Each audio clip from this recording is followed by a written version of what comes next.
Hello everyone, welcome to my channel online GS by Diwakar. इसमें हम लोग हायर एजुकेशन कमीशन का जो असिस्टेंट प्रोफेसर का एग्ज़ाम आप लोगों का कल हुआ था। अभी कुछ समय पहले आप लोगों ने फर्स्ट पेपर यानी कि पार्ट 1 जिसमें 30 प्रश्न थे उसको आप लोगों ने उसके सॉल्व को देखा।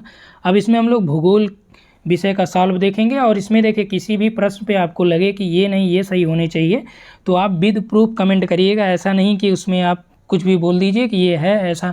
कुछ ऐसे लोग हैं जो बिना सिर पैर की बातें करते हैं, तो उसका कोई इशू नहीं है।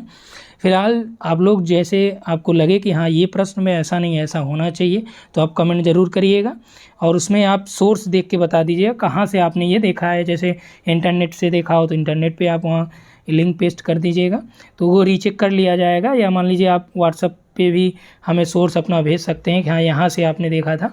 ठीक, तो इससे क्या होता है कि जैसे मान लीजिए जब ऑफिशियल आंसर की आएगी तो ऑफिशियल आंसर की से हम लोग मैच करा के फिर उसमें आपको ये बता दिया जाता है कि किन किन प्रश्नों पे आप आपत्तियाँ दे सकते हैं और ये आपत्तियाँ जो आपको मिल रही है ये कहाँ से, सोर्स आप कहाँ से लगाएंगे, प्रूफ के तौर पे क्या चीज़ें लगा सकते हैं। ठीक, तो इसीलिए जब ऑफिशियल आंसर की आती है तो भी आपको बता दिया जाता है कि जो हमने बताया था उसमें से कितने प्रश्न जो है यहाँ पे कन्फ्यूज़न वाले हैं या मेरे द्वारा बताए गए कितने प्रश्न इसमें गलत हैं। तो चलिए यहाँ पे बहुत ज़्यादा बातें नहीं करनी है। पहला प्रश्न देख लेते हैं कि with reference to El Nino which of the following statement is are correct. तो इसमें एल नीनो के बारे में कौन सा स्टेटमेंट करेक्ट है।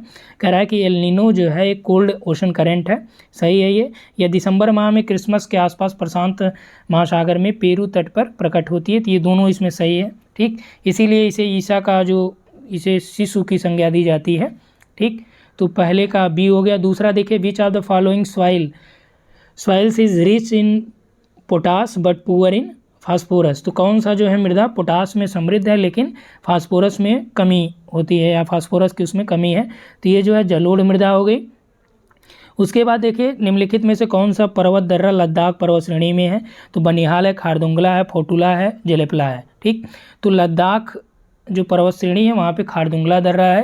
ठीक, चूँकि देखिए आप दोनों जो केंद्र शासित बन गए हैं तो केंद्र शासित में अब अलग से आपको लद्दाख के दर्रे पढ़ने होंगे, क्योंकि देखिए आसान प्रश्न जो ये पूछा गया है जैसे 70 प्रश्न हैं, इसमें से जिनके भी 50 से 55 बन रहे हैं प्रश्न, ये मान के चलिए कि विषय में आपका ये बहुत अच्छा स्कोर है जिस तरह के ये प्रश्न पूछे गए हैं। ठीक, कुछ आसान प्रश्न तो गलत सबके होते हैं।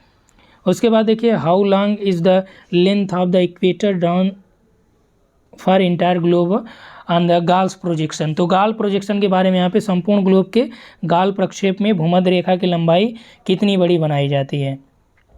ठीक, तो इसमें देखिए कि भूमध्य रेखा की वास्तविक लंबाई बराबर 45 डिग्री अक्षांश रेखा की लंबाई बराबर भूमध्य रेखा के वास्तविक लंबाई की आधी 60 डिग्री अक्षांश रेखा की लंबाई बराबर। तो इसमें जो राइट आंसर हो जाएगा बी हो जाएगा। ठीक, उसके बाद देखिए 35 में हम लोग देखते हैं। ठीक, तो इसमें जो आपका राइट आंसर हो जाएगा ये भी आपका डी हो जाएगा। तो यहाँ से आप मिला सकते हैं, तांबा आपका खेतड़ी हो गया, जस्ता जावार हो गया और लव एस तो बादाम हो गया, सोना आपका हट्टी हो गया कर्नाटक वाला। 36 में देखिए K7 पूछ रहा है, ये क्रिस्टालर वाला है। तो क्रिस्टालर में ये क्या था, एडमिनिस्ट्रेशन था K7। उसके बाद देखिए कि spectrum which of the following type of spectrum of remote sensing would be the best suited for location deforestation.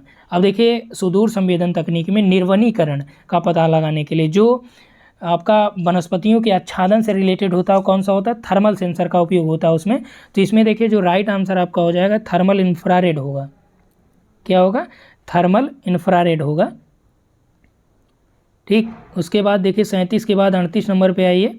तो 38 नंबर में देखिए जो दिया गया है यहाँ पे आपका विच of the following is not by variate correlation method. तो बाई वेरिएट में आप देखिए स्पीयरमैन का रैंक कोरिलेशन आप देखेंगे, कार्ल पियर्सन का कोफिशिएंट देखेंगे। इसमें दो चरों एक्स और वाई दोनों का उपयोग होता है। ठीक, इसमें स्पीयरमैन में आप देखेंगे उसमें sigma D square 6 sigma D square करके है। तो उसमें डी का मतलब ये हो गया जो परास है, उसमें भी दो चरों की बात की जाएगी।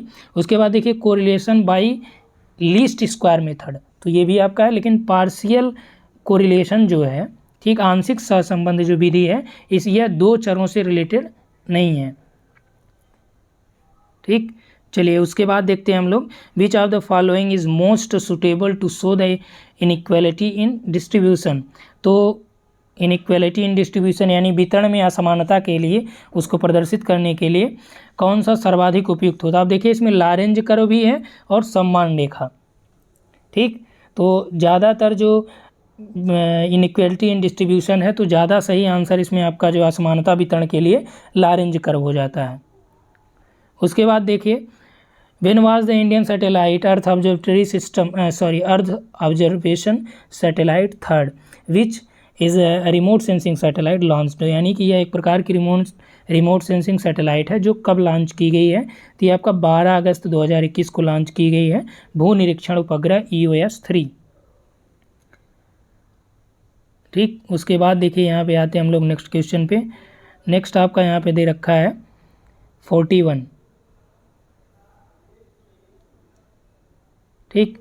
तो इसमें देखिए 41 में क्या दे रखा है कि रिमोट सेंसिंग यानी कि जो सुदूर संवेदन है और GIS है, ये दोनों एसोसिएटेड विद, ये दोनों किससे एसोसिएटेड हैं, या स्थानिक महत्व के तत्वों के विश्लेषण से संबंधित।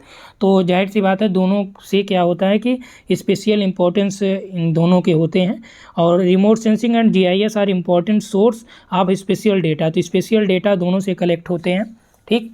रिमोट सेंसिंग से भी आप स्पेशल डेटा कलेक्ट करते हैं, GIS से भी ये आपका मिलता है, तो बल्कि GPS से नहीं मिलता, GPS होता तो गलत। इसी आधार पे आपका ए और दोनों सही हैं और ये सही व्याख्या भी कर रहे हैं। अगला देखिए, in which of the following cartography method is interpolation is used. तो इंटरपोलेशन किस में होता है, आइसोप्लेथ में होता है। उसके बाद देखिए, which of the following is correct sequence of sampling techniques under probability sampling. दो टाइप की सैम्पलिंग होती है, एक आपका प्रोबेबिलिटी होता है, दूसरा नॉन प्रोबेबिलिटी होता है, यानी संभाव्य और असंभाव्य, ठीक। तो रिसर्च एप्टीट्यूड में भी ये चीज़ें आप पढ़ते हैं और पॉपुलेशन ज्योग्राफी में भी आपने ये पढ़ा होगा, ठीक। तो इसमें देखिए रैंडम, स्ट्रेटिफाइड और सिस्टमेटिक और क्लस्टर, ये जो हैं आपके किस में हो जाते हैं, ये आपके प्रोबेबिलिटी सैम्पलिंग के हैं, ठीक। जबकि जो कोटा सैम्पलिंग है, ठीक, कोटा सैम्पलिंग ये आपका नॉन प्रोबेबिलिटी या नॉन रैंडम सैम्पलिंग में आ जाते हैं, ठीक। तो इसमें राइट आंसर आपका बी हो जाएगा। चलिए 44 में देखते हैं। इसमें आप लोगों को ये देखिए स्टार बनाया गया इसीलिए कि इसको भी आप लोग देख लीजिएगा। इसमें देखिए दिया गतिमान बर्फ़ का जो वेग है, ये क्षेत्र की ढाल प्रवणता और हिमानी के बर्फ़ की जो मोटाई है, जैसे जैसे मोटाई बढ़ेगी या ढाल प्रवणता बढ़ेगी तो गतिमान बर्फ़ का जो वेग है वो और ज़्यादा क्या होता बढ़ता जाएगा। ये बात सही है, ठीक। कारण क्या है कि बर्फ़ की कम गहराई और घाटियों के भित्तियों और तली के नीचे घर्षण के वेग कम हो जाता है, यानी कि बर्फ़ की जब गहराई कम होगी, यानी गहराई का मतलब मोटाई हो गया, ठीक। तो ये और घाटियों के जो तली के नीचे घर्षण वेग है वो भी क्या होता है इसके हिसाब से कम होता जाएगा। तो जाहिर सी बात है जब ढाल ज़्यादा होगा तो ये घर्षण बढ़ जाएगा, ढाल ज़्यादा होगा, ठीक। जैसे मान लीजिए ये ढाल ज़्यादा है तो इसका वेग भी बढ़ जाएगा। यहाँ पे कह रहा है ये घर्षण से वेग क्या होता है, कम हो जाता है। तो इस आधार पे आपका यहाँ पे ए और आर दोनों सही हैं, लेकिन व्याख्या ये सही नहीं कर रहा है। उसके बाद देखिए यहाँ पे आपको मैच कराना है, तो इसमें नज़का प्लेट है, स्कोशिया है, ठीक, कोकोज़ है। तो यहाँ पे देखिए हमने फिगर भी बनाया है छोटा सा, देखिएगा आप लोग। तो जो नज़का प्लेट है वो आपका यहाँ पे है, जैसे ये आपका मान लीजिए ये हो गया साउथ अमेरिका, तो नज़का प्लेट आपका यहाँ पे है, यानी जो आपका दक्षिण अमेरिका हो गया और पैसिफिक, इन दोनों के प्लेट के बीच कौन सा नज़का है, ठीक। जैसे ही आप यहाँ पे देखिए ये कैलिफोर्निया मान लीजिए हो गया, यहाँ पे आपका जो है कैरेबियन और कैलिफोर्निया वाला, तो ये कौन सा हो गया, ये आपका कोकोस प्लेट हो गया, ठीक। तो ये कोकोज यानी 1 हो गया। उसके बाद जो स्कोशिया है ये आपका यहाँ पे दक्षिण में है एकदम, तो स्कोशिया से आपका दक्षिण अमेरिकी प्लेट के दक्षिण में, और जुआन डी फोका यहाँ पे है, ठीक। तो राइट आंसर इसमें जो हो जाएगा वो हो जाएगा डी। यहाँ पे देखिए यहाँ मिलाया भी गया, ये जो आपका है यहाँ पे जुआन डी फुका है, यहाँ पे आपका स्कोशिया है, ये नज़का हो गया, ये आपका कोकोज हो गया। और ये उत्तर से दक्षिण भी पूछा जाता है, हर एक एग्ज़ाम में ये पूछा जाता है यहाँ से, तो इसलिए इसको आप लोग देख भी लीजिएगा। अगला देखिए प्रश्न दिया है 46 में कि the river valleys which drain in the same direction as the original consequent drainage but at the lower topographic level have developed with respect to new base level these valleys are known as, यानी कि जो नदी घाटियाँ जो प्रारंभिक अनुवर्ती प्रवाह की समान दिशा में प्रवाहित होती हैं, परंतु आगे निचले स्थलाकृतिक स्तर पर नए आधार स्तरों के संदर्भ में विकसित होते हैं, ऐसी घाटियों को क्या बोलते हैं? तो ऐसी घाटियों को बोला जाता है रेजिक्वेंट वैलीज, यानी कि नवानुवर्ती घाटी। चूँकि इसमें होता ये है कि जैसे ये पहले कह रहा है कि घाटी अनुवर्ती के समान ये प्रवाहित तो होती हैं, लेकिन नवानुवर्ती का जो उद्भव होता है, इन घाटियों के बारे में जो जानकारी मिलती है ये अनुवर्ती अपवाह के काफ़ी बाद में देखने को मिलता है। तो वही चीज़ यहाँ पे ये दिया है फिलहाल, ठीक। तो राइट आंसर इसका ए हो जाएगा। उसके बाद देखिए which of the following process is caused by alternate waiting and drying of rocks. तो ये देखिए बहुत ज़्यादा स्पष्ट रूप से नहीं मिल रहा था, हाँ, लेकिन जो सबिन सर की किताब में आपको मिल जाएगा फ्लैकिंग और सीटिंग, ये दोनों चीज़ें मिला है। तो वहाँ पे सीटिंग का मतलब उन्होंने ये बोला कि दाब की क्रिया के द्वारा होता है, जबकि जो फ्लैकिंग होता है ये गीलेपन और सूखेपन की वजह से होता है। तो इस आधार पे फ्लैकिंग यहाँ पे होना चाहिए, ठीक। डी विकल्प यहाँ पे राइट हो जाएगा। उसके बाद यहाँ पे देखिए नेक्स्ट हम लोग देखते हैं 48 में, ये वाला प्रश्न आपको देख लेना है एक बार, ठीक। उसके बाद देखिए with reference to endogenic forces with following statement, तो इसमें अंतर्जात बलों के बारे में कौन सा सही है? तो भूकंप और ज्वालामुखी विस्फोट आकस्मिक घटनाएं अंतर्जात बलों से उत्पन्न होती हैं, सही है। इसमें दिया उच्च संबलन और असंबलन तनाव बलों से होता है, तनाव नहीं बल्कि क्या, कंप्रेशर यानी संपीड़न बलों से ये होना चाहिए। तनाव में क्या होगा, आपका फॉल्ट जनरेट होते हैं, जबकि वलन किस में होता है, कंप्रेशन में। तो ए विकल्प आपका यहाँ पे राइट हो जाएगा। उसके बाद आइए नेक्स्ट हम लोग देखते हैं यहाँ पे कि which one of the following is not correctly matched. River जो है प्लंज पूल दिया है, तो ये आपका अनुवन कुंड मैच है, ठीक। टॉर्न जो है हिमानी वाला हो गया। समुद्री लहरें जो है आपका ये स्टैक, इससे रिलेटेड हो गया। और यहाँ पे देखिए पवन वाला ये वात छिद्र नहीं होगा, यही करेक्टली मैच नहीं, एक बार इसको आप लोग देख लीजिएगा, ठीक। उसके बाद देखिए 50 नंबर पे हम लोग बात करें 50वें पे, तो 50 में जो डेल्टा दिया है इसके बारे में पूछा है। तो एक्यूट जो डेल्टा है यानी चापाकार डेल्टा, ये नील नदी का हो जाता है या गंगा आपका हो गया, ठीक। बर्ड फूट जो डेल्टा है पंजाकार आपका मिसिसिपी मिसौरी का हो गया। और जो परित्यक्त डेल्टा यानी अबंडन डेल्टा हो गया वो आपका येलो रिवर का हो गया। और जो आपका ज्वार नदी है मैकेंजी का हो गया, ठीक। तो इस आधार पे आपका विकल्प ए राइट हो जाएगा। नेक्स्ट आइए, तो नेक्स्ट इसमें जो दे रखा है 51, ठीक। यहाँ पे आपका 51 में थोड़ा सा और नीचे आ जाए, विकल्प दिख जाए, ठीक। चलिए इसमें जो विकल्प दिया BWH, तो अभी PGT का आपने एग्ज़ाम दिया ही होगा, और PGT में जो फॉल्स दिया है उसको आप याद रखे होंगे, तो आसानी से इसको कर ले जाएंगे। तो उसमें देखिए BHWH दिया था, तो उसी को PGT ने हटा दिया, तो BWH, तो इसमें हो जाएगा BWH का क्या हो जाएगा, राजस्थान वाला बोला था, तो यहाँ पे अपना हो गया उष्णकटिबंधीय रेगिस्तानी। अब देखिए जो PGT के बारे में थोड़ा सा यहाँ पे इन्फॉर्मेशन देख लिया जाए कि जो आप लोग कोर्ट केस के बारे में बात कर रहे थे, तो उसमें देखिए 2-3 केसेस हैं जो, तो एक केस की सुनवाई आपका 26 को हुआ था, तो उसमें आयोग की तरफ से कोई वकील वहाँ पे काउंटर लगाने अभी नहीं गया था। सेकेंड जो डेट लगी है ये आपका हियरिंग का 10 नवंबर के आसपास है। तो फिलहाल उसमें क्या होगा क्या नहीं ये तो बात की चीज़ें हैं, लेकिन सुनवाई पहले डेट लग गई है तो इसका मतलब कुछ न कुछ होगा ही। फिलहाल अभी आयोग वाले काउंटर अपना लगाएंगे जो उनके एक्सपर्ट्स के व्यू होंगे। तो यहाँ पर देखिए BWH की बात करें तो ये उष्णकटिबंधीय रेगिस्तानी जलवायु है। BSH का, तो BSH का उष्णकटिबंधीय स्टेपी जलवायु है। BW के मध्य अक्षांशी का हो गया, तो इसमें ए विकल्प आपका सही हो जाएगा। उसके बाद देखिए यहाँ पे दिया है कि कौन सा जो है सुमेलित नहीं है, ठीक। तो इसमें जुंडा अर्जेंटीना सही है, लेवेंटर दक्षिणी स्पेन, यामो जापान ये आपका मैच्ड नहीं है, ठीक। 20 न्यूजीलैंड। चलिए अगला देखते हैं 53। तो 53 में दिया है कि मानसून की उत्पत्ति से संबंधित जो तिब्बत वाली अवधारणा है, तिब्बत के उच्च पठारका के तापी प्रभाव की, ये किसका है, ये कोटेश्वरम और फ्लोन ने दिया है। और इसमें देखिए वर्षा, कौन सी वर्षा यूरोप और उत्तरी अमेरिका में ज़्यादातर सर्दियों के दौरान होती है, ठीक।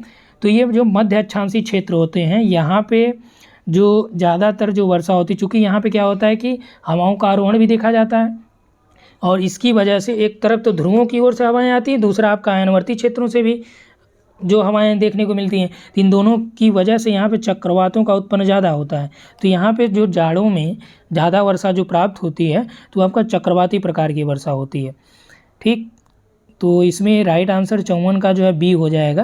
तो ये आप सबिन सर की किताब में चक्रवाती वर्षा वाला जो चैप्टर है उसको आप देखिएगा, वहाँ पे आपको ये चीज़ें मिल जाएंगी। ठीक, तो फिलहाल एग्जैक्ट तो वहाँ नहीं लिखा कि यूरोप और उत्तरी अमेरिका में ज़्यादातर सर्दियों में ऐसी वर्षा होती है, लेकिन ये चूँकि मध्य अक्षांशों के आसपास आते हैं, यानी 30 से 40 के बीच ये दोनों आ ही जाते हैं, तो इस आधार पे हम लोग उसको कह सकते हैं कि हाँ यहाँ पे जो है चक्रवाती वर्षा होती है। ठीक, फिलहाल जो होगा फाइनल आंसर की में देख लिया जाएगा एक बार, तो आप लोग भी डाउट वाले प्रश्नों पे एक बार देख लीजिएगा। 55 में देखिए दिया है कि in which of following layers of the atmosphere lowest temperature is found. तो एटमॉस्फेयर में यानी कि वायुमंडल के निम्नलिखित परतों में से किस एक में न्यूनतम तापमान पाया जाता है। तो देखिए ट्रोपोपॉज में -70 होता है, ये जो लिखा गया है ये सबिन सर की किताब से लिखा गया है। ठीक, स्ट्रेटोपॉज में 0 डिग्री के आसपास हो जाता है, मीजोपॉज में -100 से -133 होता है। ठीक, तो जो ज़्यादा सही आंसर आपका यहाँ पे हो जाएगा राइट आंसर मीजोपॉज। चलिए नेक्स्ट इसमें देखते हैं हम लोग 56 में। तो 56 में जो आपका दे रखा है टाइफून का बिलीबिली, तो बिलीबिली आप ऑस्ट्रेलिया से कर लीजिए। ठीक, यानी बी का 3 टाइफून आपका चीन हो गया, चीन सागर दक्षिण चीन सागर में। तो ए का 4, तो सी इसमें राइट आंसर हो जाएगा। उसके बाद देखिए नेक्स्ट क्वेश्चन जो हम लोग देखते हैं, इसमें हम लोगों ने देखा 56। ठीक, यहाँ पे देखते हैं 57, थोड़ा सा इसको जूम कर लिया जाए। 57 में देखिए, तो 57 में दे रखा है कि विच of the following is not correctly matched. तो इसमें कौन सा सही नहीं है। तो कनारी की धारा जो दिया है western coast of North Africa सही है। यहाँ पे देखिए यहाँ पे कनारी है। ठीक, स्पेन के पास। बेंगुएला, तो यहाँ पे आपका बेंगुएला हो गया। फाकलैंड यहाँ पे हो गया। लेब्राडोर, तो लेब्राडोर आपका यहाँ पे है ग्रीनलैंड, जबकि जो आपका न्यू फाउंडलैंड है तो न्यू फाउंडलैंड यहाँ पे गल्फ स्ट्रीम आती है। तो न्यू फाउंडलैंड के आगे चल के यहाँ पे लेब्राडोर जो है एक दूसरे से मिलके यहाँ पे आपका ग्रांड बैंक जो बनाती हैं।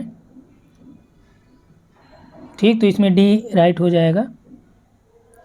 58 की हम लोग बात करें तो 58 में आपका जो दे रखा है कि प्रवाल के संदर्भ में कौन सा कथन सही है।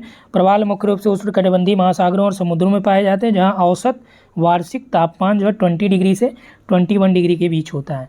तो ये आपका राइट है।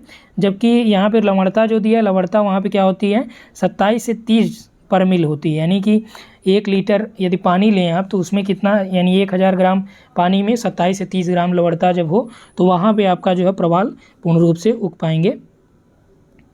तो इसमें केवल जो है ए विकल्प आपका सही है, यानी 58 में ए हो गया। ठीक, 58 के बाद यहाँ पे देखिए 59 भी है। तो 59 में जो दे रखा है कि कौन सी स्थलाकृति महासागरों के सबसे अधिक क्षेत्रफल पर है, तो ये आपका महासागरीय द्रोणी हो गया, ओशन बेसिन जो है। ठीक, उसके बाद हम लोग आते हैं 60 पे।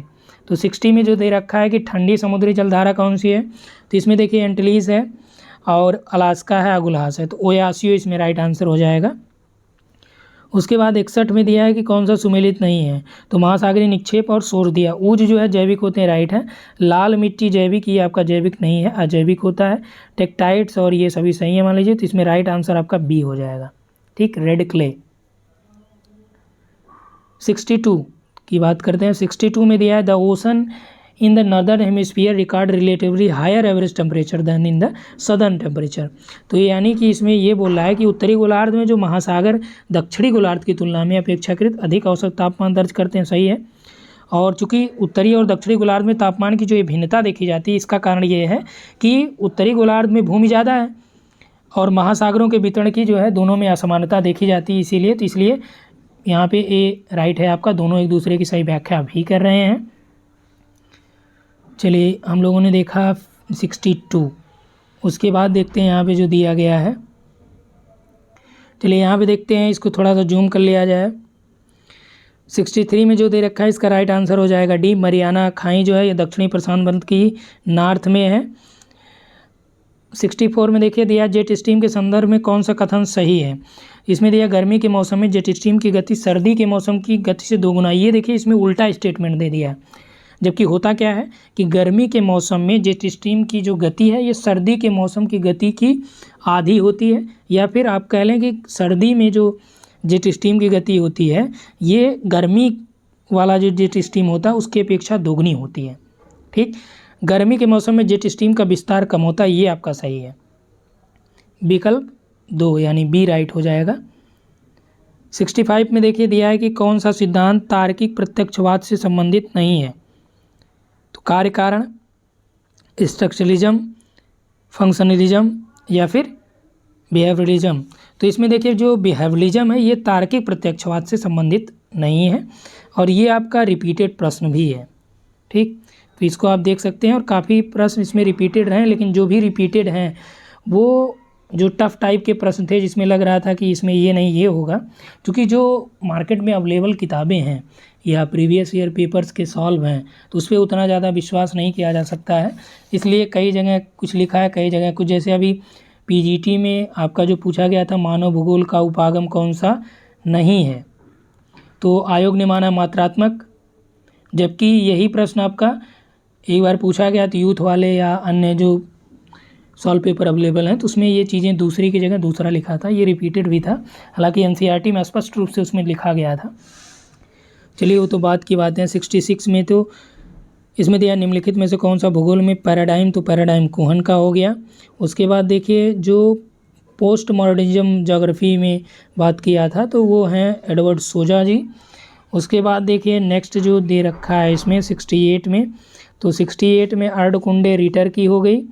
ठीक, एंथ्रोपोजोग्राफी रेडजेल की है, कॉस्मास हम्बोल्ट की, जोग्राफिया जनरलिस वर्नियस की। ए विकल्प राइट हो गया। ठीक, चलिए 69 देखते हैं। 69 में दिया है 1969 में निम्नलिखित पत्रिकाओं में से किसके प्रकाशन के साथ भूगोल का प्रमुख चिंतन फलक मानवता परक भूगोल हो गया। Geo forum, antipode, geopolitics, social and cultural geography. तो इसमें जो देखिए राइट आंसर ये है आपका एंटीपोड है। उसके बाद देखिए exceptionalism in geography methodological examination was written by, ये सेफर ने दिया था। एक्सेप्शनलिज्म इन ज्योग्राफी इनकी किताब ही है, हालांकि जो फादर बोला जाता है वो कांट को बोला जाता है। ठीक, एक्सेप्शनलिज्म का, और जब कांट न रहे तो आप सेफर लगा सकते हैं। पर्यावरण निश्चयवाद के समर्थक कौन नहीं है, तो ये ब्रुन्स हैं। ठीक, उसके बाद है नगर विकास की 7 अवस्थाएं, तो इसमें देखिए जो गिब्स हैं, मम्फोर्ड हैं, टेलर हैं और थॉमसन है। मम्फोर्ड ने क्या बताया, इन्होंने 6 स्टेजेस बताए थे।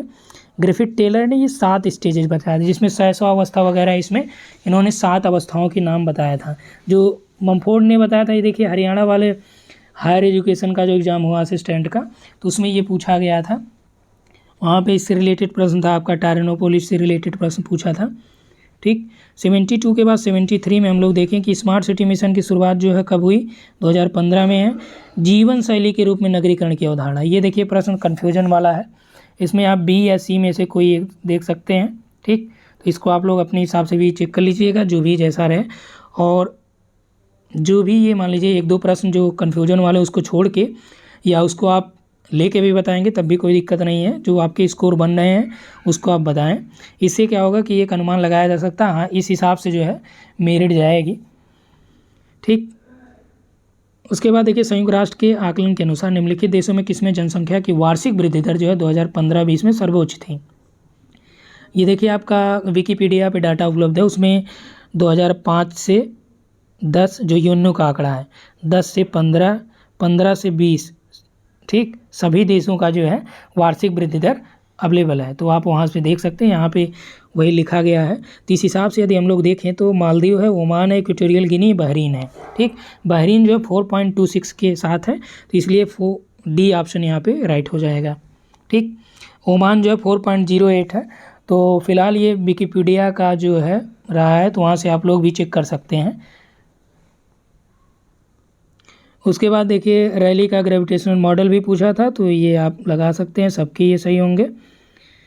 76 के बाद हम लोग आ जाते हैं 78 पे, सॉरी 77 पे। 77 में देखिए यहाँ पे दिया है मैच कराने के लिए, और इसमें दे रखा है सिटी रीजन डिकिंसन हो गया, आमलैंड आपका आंध्र एलेक्स है, हिटरलैंड ग्रीन का है, अर्बन फील्ड जो है स्मेल्स का है, तो इसमें बी राइट हो जाएगा।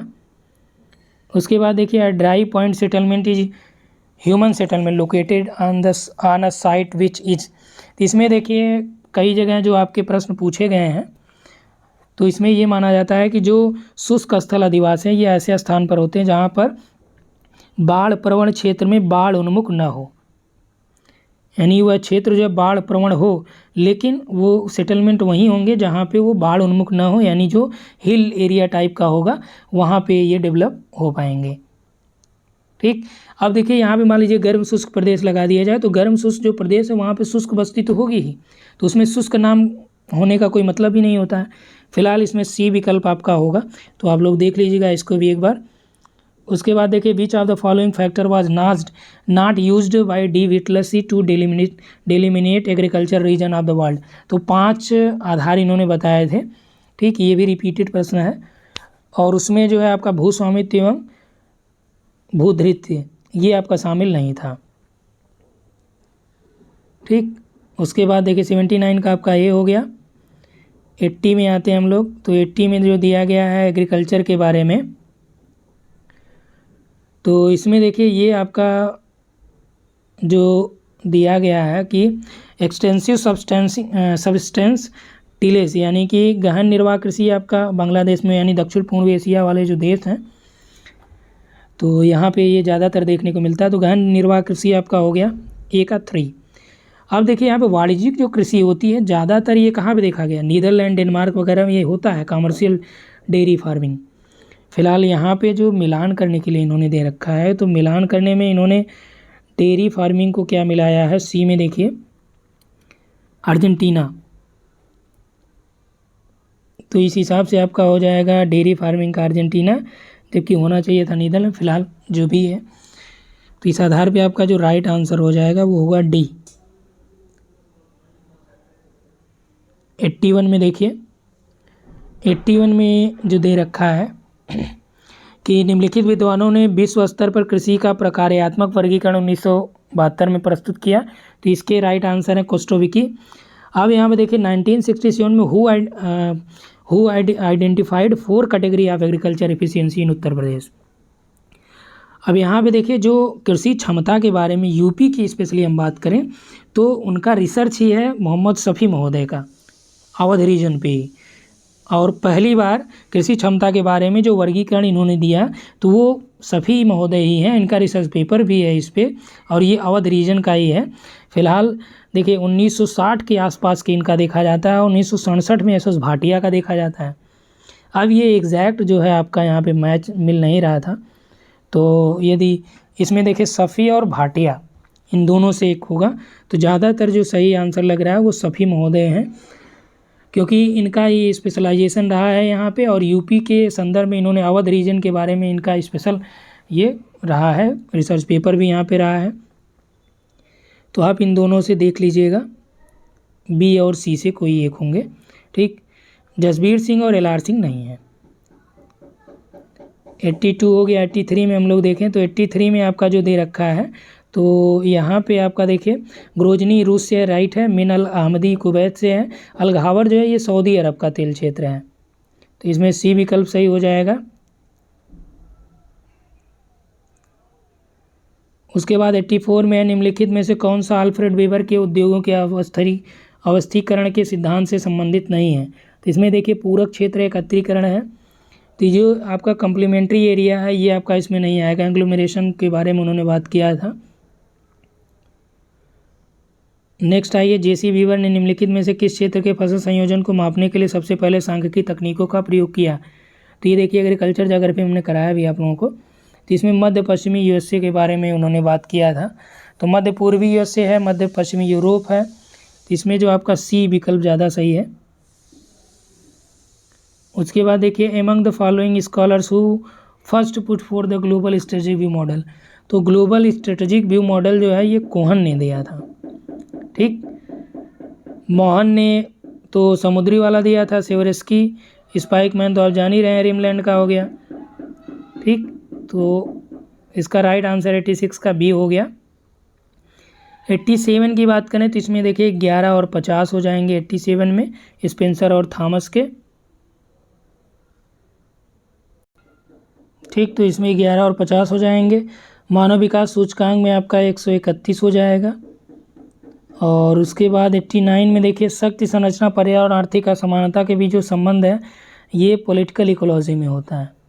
ठीक, उसके बाद देखिए नेक्स्ट जो दिया गया 90 नंबर पे कि race is a valid biological concept is a group unity by heredity breed and genetic strain, यानी कि जननिक लक्षण अथवा उपजाति द्वारा संगठित एक समूह है। तो ये जो कथन है या परिभाषा, देखिए प्रजातियों की जो परिभाषा है उसमें डायरेक्ट आप देखेंगे ये जो स्टेटमेंट है ये क्रोबर महोदय का है। किनका है? क्रोबर महोदय ने ये स्टेटमेंट दिया है। और ये आप चाहे एस.डी. मौर्य की सांस्कृतिक भूगोल हो आपके पास उसमें आप देख लीजिए, या माजिद हुसैन सर का हो मानव भूगोल उसमें भी आपको मिल जाएगा। ठीक, तो 90 में जो आपका हो जाएगा ये हो जाएगा आपका क्रोबर ने ये परिभाषा दी है। तो हम लोगों ने टोटल 90 देख लिया। नेक्स्ट देखते हैं यहाँ पे। नेक्स्ट में दिया है कि अरबी विद्वानों में टालमी की पुस्तक में सुधार किसने किया? तो ये अल इदरिसी महोदय हैं। ठीक, नेक्स्ट आइए यहाँ पे देखते हैं कि who delineated planning region with the help of quantitative map of distribution of important natural resources. तो ये किसने किया है? तो महत्वपूर्ण संसाधनों के मात्रात्मक वितरण मानचित्र की सहायता से। तो ये हैं VLS भट्ट प्रकाश राव। और उसके बाद विच of the following is example of है नोडल रीजन। तो नेशनल कैपिटल जो रीजन है ये नोडल रीजन का एग्जाम्पल होता है। और उसके बाद आपका the concept of region is a trinity of place folk and work. अब देखिए यहाँ पे जो आपका गैडीज और लिपले दो ही हैं, जो एक बोलते हैं स्थान कार्य और परिवार, और ये आपका स्थान लोक और कार्य। ठीक, यदि यहाँ पे लिपले देता तब आपको कंफ्यूज होने की ज़रूरत थी। अब ऐसे में पैट्रिक गैडीज है ही हैं। ठीक, 94 के बाद आ जाते हैं हम लोग 95 पे। तो 95 में दिया है यहाँ पे देखिए ये आपका बहुत कन्फ्यूजन वाला है। हमें लग रहा है कि पेपर बनाने वाले भाई साहब ही इसको आंसर दे पाएंगे। तो क्योंकि RC चांदना की ने अपनी पुस्तक रीजनल प्लानिंग 2002 में प्रादेशिक नियोजन के कितने आधारभूत सिद्धांतों का उल्लेख किया, यानी कि ये इस किताब में आपको देखना पड़ेगा यदि किताब हो आपके पास। ठीक, हालांकि सर्च करने पे भी डायरेक्ट किताब मिले या किताब आप परचेज करिए तब इसका आंसर सही बता पाएंगे, या आपके पास ये किताब हो तब बता पाएंगे। तो फिलहाल आप इसको जो है एक बार रीचेक कर लीजिएगा, आप लोग भी देख लीजिएगा। फिलहाल मेरे हिसाब से जो हो जाएगा वो 5 के आसपास होना चाहिए। ठीक, ये देखिए तुक्का है। उसके बाद हम लोग आते हैं 96 पे। 96 में जो दे रखा है आदिवासी पदानुक्रम आपका क्लिस्टारर हो गए और क्षेत्रीय विश्लेषण विकास ध्रुव में पिराक्स महोदय हो गए। तो इस आधार पे आपका डी हो जाएगा। 97 में देखिए कह रहा है कि 1:50,000 यानी 1:50,000 पर बने एक मानचित्र को दोगुना बड़ा किया जाए।